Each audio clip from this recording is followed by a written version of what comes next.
ဒီ Atom Broadband Unlimited ဆက်လေးကိုသုံးချင်တယ်ဆိုရင်ကိုနေတဲ့နေရာမှာ Atom 4G line မိဖို့လိုပါတယ်ဒီမဲ့လေးမှတ်ထားတယ်တကယ်ယုံကြည်ရတော့တဲ့ကိုယ်တိုင်ဝယ်တာတဲ့ဒီနေ့မှာတဲ့ဝယ်ဖို့တွင်းနေတဲ့သူများလည်းတကယ်ယုံကြည်အားပေးရပါတယ်တဲ့တကယ်ကို review ပေးပါတယ်တဲ့အခုလိုမျိုးအမားတို့ပေါ့နော်တကူးတကလေးလာပြီးမှတ်ပေးအမောင်လေးကိုလည်းအမကျေးဇူးအများကြီးတင်ပါတယ်နော်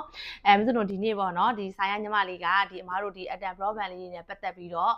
အရင်မစတို့ရှာဝယ်ထားတာပေါ့နော်တလားဝင်ကျင်လောက်ရှိပြီနော်ဝယ်ထားတဲ့လူတွေအားလုံးပေါ့နော်ဝယ်ထားလူအားလုံးအလုံး30 40ဝင်ကျင်လောက်တော့ရှိတယ်အဲ့လူတွေအားလုံးကိုမစတို့ဒီနေ့ follow up လေးပြန်လိုက်ဖြစ်တယ်ပေါ့နော်အရင်ကလေးကတော့မစတို့အဲ့လိုမျိုးလေးပြန်မေးပြချင်တာပေါ့နော်အဆင်ပြေလားပါလားလေးမေးချင်တာဒါပေမဲ့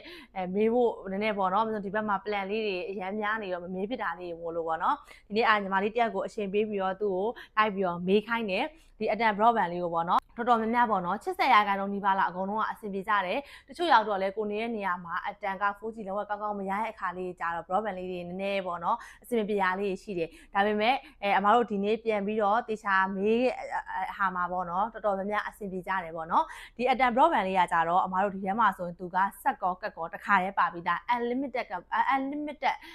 ကတ်လို့ပြောရမှာပေါ့နော်သူကတစ်လကို3800စာရောင်းတယ်အမတို့တစ်လတစ်ခါဆို3800ဆောင်လို့ရတယ်ဆက်စဝယ်ခြင်းမှာဆိုရင်တော့ဒီထဲမှာဆိုရင်သူကဆက်ကောကတ်ကောပါပြီးသားဆက်ကောကတ်ကောအပြင်ကိုကဥမာ2လစာ plan နဲ့ယူမှာလား3လစာ plan နဲ့ယူမှာလားဆိုပြီးတစ်ခါတည်းပါပြီးသားပေါ့နော်ဒီ Atom Broadband Unlimited ဆက်လေးကိုသုံးချင်တယ်ဆိုရင်ကိုနေတဲ့နေရာမှာ Atom 4G line မိဖို့လိုပါတယ်ကိုနေတဲ့နေရာမှာ Atom 4G line မိမှာဒီ Atom Broadband Unlimited ဆက်လေးကိုအသုံးပြုလို့ရမှာပါဒီ Atom Broadband ဆက်လေးနဲ့ပတ်သက်ပြီးတော့ပေါ့နော်တခုခုသိချင်တယ်ဆိုရင်လည်းမစွန်းတို့လာပြီးတော့ဒီ comment မှာလာမှန်းလို့ရပါတယ်ဒီ broadband ဆက်လေးကိုဝယ်ထားတဲ့သူလေးတွေပေါ့နော်အဆင်ပြေဘူးဆိုရင်လည်းမစွန်းလာပြီးတော့ပြောပြပါမစွန်းအတက်နိုင်ဆုံးအဆင်ပြေအောင်ပြန်ပြီးလုပ်ပေးပါမယ်နော်မစွန်းကကြတော့ယုံကြည်မှုကိုတာဝန်ယူမှုအပြည့်နဲ့တိစောင့်နေတဲ့ quest ကပါ